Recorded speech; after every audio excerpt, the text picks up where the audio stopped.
Ahoy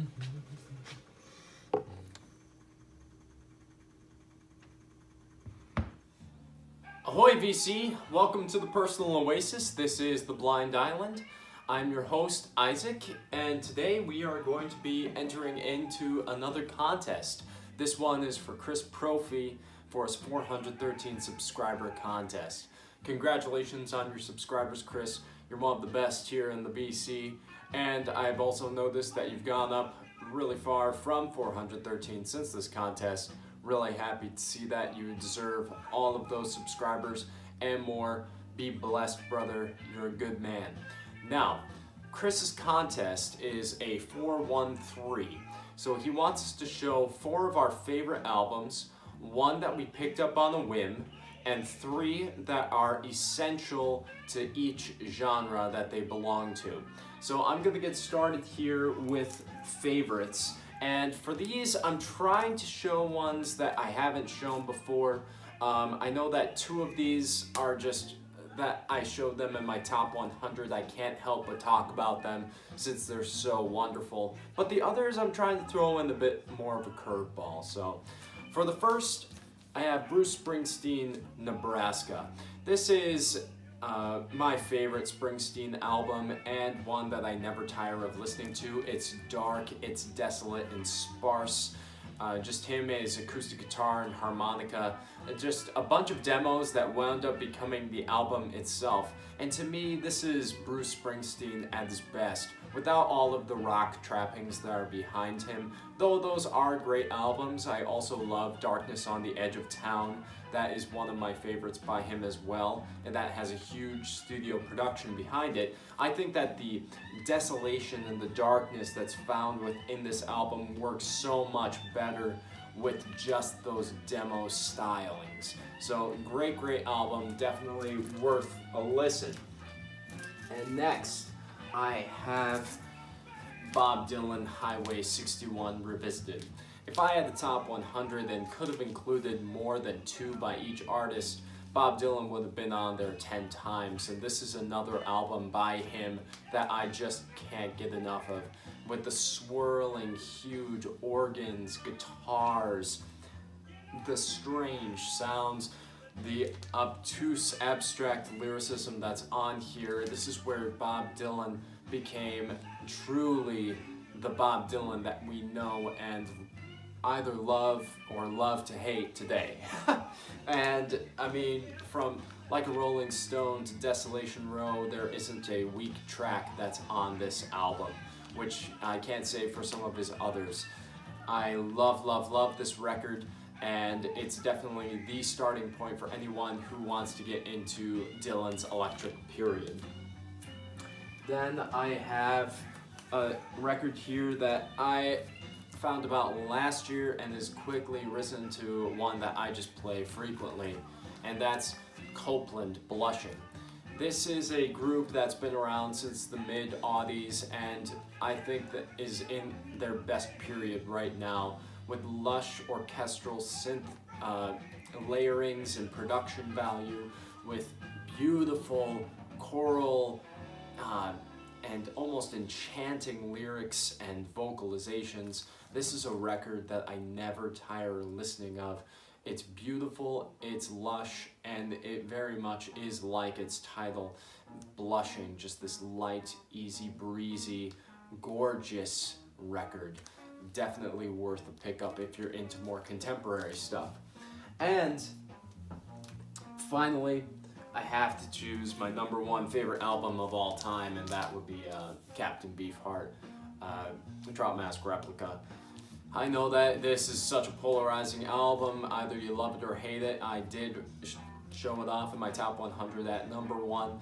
I don't need to talk more about it, but it is my favorite album, and it's one that I always find new layers to explore and to enjoy within it.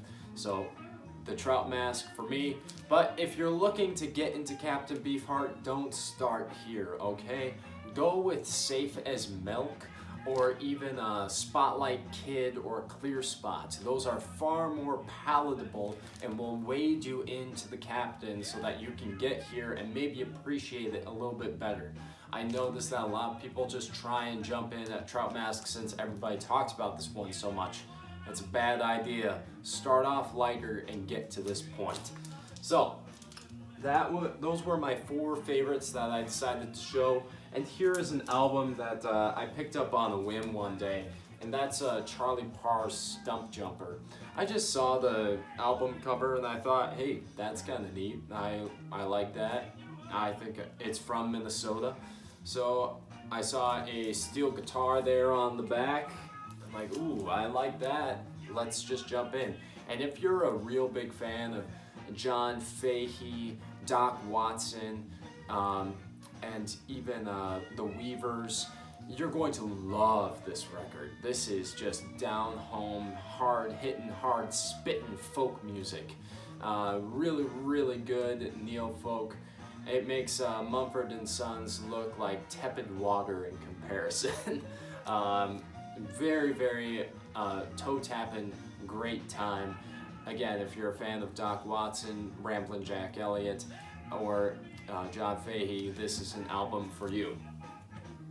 Now, I have 3 albums that I feel are essential for any genre that they're included in. So, first I have blues, and that is John Lee Hooker's Serves You Right to Suffer. I have the original mono pressing, very difficult to come across, but you can find reissues online. They do run a little bit more expensive. This was a difficult album to find. The only printing on impulse of John Lee Hooker they ever had. But man, this is some solid electric blues, but with John Lee Hooker's vocalization on there, it sounds like it was torn right from the Jurassic era. Really down home, hard spun blues. Great album, highly recommended.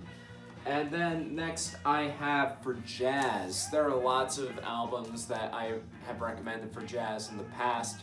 My favorite jazz album is Charles Mingus's Black Saint and Sinner Lady, but this is another one that I would recommend, and that's Ahmad Jamal's trio, The Awakening. This was used on a sampling of Dolphin Dance, was used on, or I Love Music, was used on Nas's Illmatic, and you can really hear a lot of hip-hop elements in this jazz album. Where the building blocks of hip-hop went, this is where the bedrock is found. Great record, but it's a lovely, just post-bop album, and Ahmad Jamal's playing on the piano has never been higher. So elegant and pure, beautiful, wonderful album, highly recommended. Definitely check it out. And finally, I have Sentimentally Yours by Patsy Cline for country. This is definitely more countrypolitan, or the beginnings of the Nashville sound, and I have mixed feelings about the Nashville sound. There are definitely some really horrible things that came from that. It muddied the waters for many years and took wonderful artists like Ray Price and diluted their sound deeply as time went on. But I can't help but just say that this record right here is so gorgeous. Patsy Cline's vocals on here are on another level, and she is hitting every note exactly the way that was meant to be hit. There are some seminal tunes on here, She's Got You and Strange. I would really recommend that you check it out if you haven't listened to it yet. So guys, that was my contest entry. What did you think? Let me know in the comments below what your thoughts are on these albums. And also, if you're wanting to get into this contest, I'm going to include a link in the description below, so you can also go and subscribe to Chris's channel. And as always, I hope that you have a great day on your own personal oasis. Cheers.